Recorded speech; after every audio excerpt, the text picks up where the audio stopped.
Здравейте! С напредването на пролетта и усиленият цъфтеж във въздуха започват да се появяват все повече и разнообразни пролетни аромати, както и различни пухчета и полени в резултат на цъфтежа на треви, храсти, дървета и други.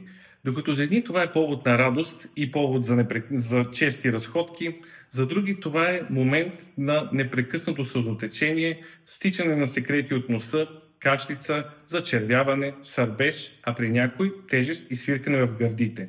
Именно това са симптомите на алергия. Но какво всъщност е алергия? Алергията представлява имунна реакция на организма срещу даден причинител или вещество, които по принцип не биха навредили на даден човек.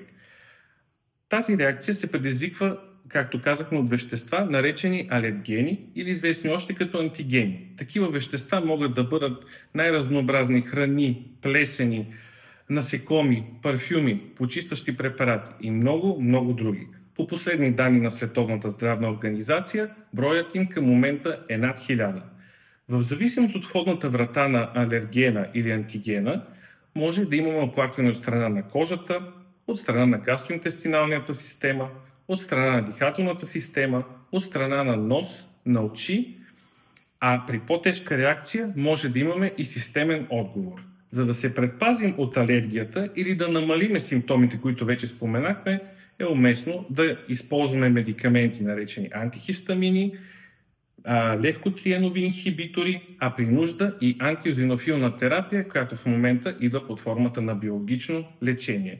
При поява или оплаквания от страна на алергия или съмнения за такава, е уместно да се обърнете към вашия проследяващ алерголог, а при оплаквания и от страна на дихателната система към проследяващия пулмолог.